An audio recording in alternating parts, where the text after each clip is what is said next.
Hello everyone, welcome back to my another video. তো আজকের ভিডিওতে আমি স্বামী বিবেকানন্দ স্কলারশিপ নিয়ে তোমাদের সাথে কিছু কথা শেয়ার করব। তো নার্সিং এ ভর্তির পর কারা কারা স্বামী বিবেকানন্দ স্কলারশিপটা পেতে পারো সেই সম্পর্কে আজ এই ভিডিওতে বলবো। তো নার্সিং এ ভর্তির পর তোমরা তিন রকমের স্কলারশিপ পেতে পারো। একটা হচ্ছে স্বামী বিবেকানন্দ, একটা হচ্ছে ওয়েসিস, আর একটা হচ্ছে মাইনরিটি। কোনো একজন তিনটা স্কলারশিপই একসাথে পেতে পারো না, যে কোনো একটা স্কলারশিপ তোমরা পেতে পারো।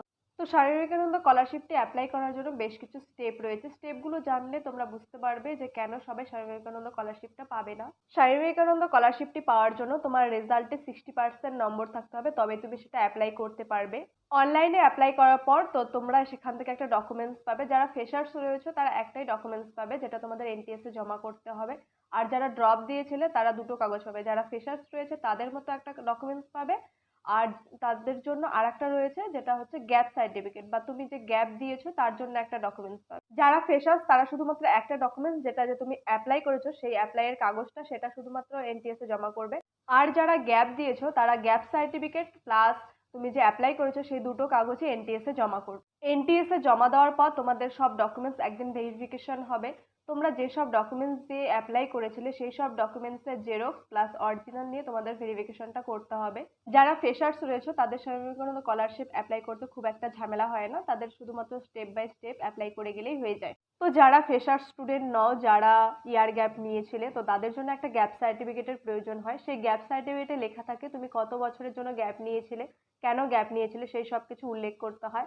আর সেটারই পরের পেজে তোমার যে এনটিএস রয়েছে সেখান থেকে ম্যামদের সাইন নিতে হবে, তোমার যে পিয়ানো ম্যাডাম রয়েছে তার সাইন নিতে হবে। যারা ফ্রেশার্স রয়েছে তারা তো স্কলারশিপটা পাচ্ছই, আর যাদের গ্যাপ রয়েছে শুধুমাত্র 2 বছরের মধ্যে তারাই স্কলারশিপটা পাচ্ছ। গ্যাপ সার্টিফিকেটের জন্য তোমাদেরকে কোর্টের থেকেও কাগজ আনতে হতে পারে। তো আমরা যখন অ্যাপ্লাই করেছিলাম গ্যাপ সার্টিফিকেটের জন্য আমাদের কোর্টেরও কাগজ প্রয়োজন হয়েছিল। তাই সবাই এই স্কলারশিপটা পাবে না, যারা ফ্রেশার্স রয়েছে তারা এই স্কলারশিপটা পাবে, আর যাদের ইয়ার গ্যাপ 2 বছরের মধ্যে বা 2 বছর রয়েছে তারা এই স্কলারশিপটা পাবে। তো যারা স্বামী বিবেকানন্দ স্কলারশিপ পাবে না তারা কোন স্কলারশিপটা পাবে? তারা মেনলি পেতে পারো ওয়েসিস স্কলারশিপটা। তো এখানে কোনো ইয়ার গ্যাপের ব্যাপারটা থাকছে না। আর একটা রয়েছে মাইনরিটি। তো মাইনরিটি ব্যাপারটা সকলেই জানো হয়তো, যে মাইনরিটি কারা অ্যাপ্লাই করতে পারে। জিএনএম নার্সিং এ ভর্তির পর তোমরা যারা স্বামী বিবেকানন্দ স্কলারশিপ পাবে তারা পাবে 18,000 টাকা, যারা ওয়েসিস পাবে তারা পাবে 5,000 টাকা, আর যারা মাইনরিটি থেকে পাবে তারা পাবে 18,000 টাকা। তো এবার আসি এই প্রশ্নটা নিয়ে যে কন্যাশ্রী পেলে কি স্বামী বিবেকানন্দ স্কলারশিপ পাওয়া যাবে, বা দুটো কি একসাথে পাওয়া যেতে পারে?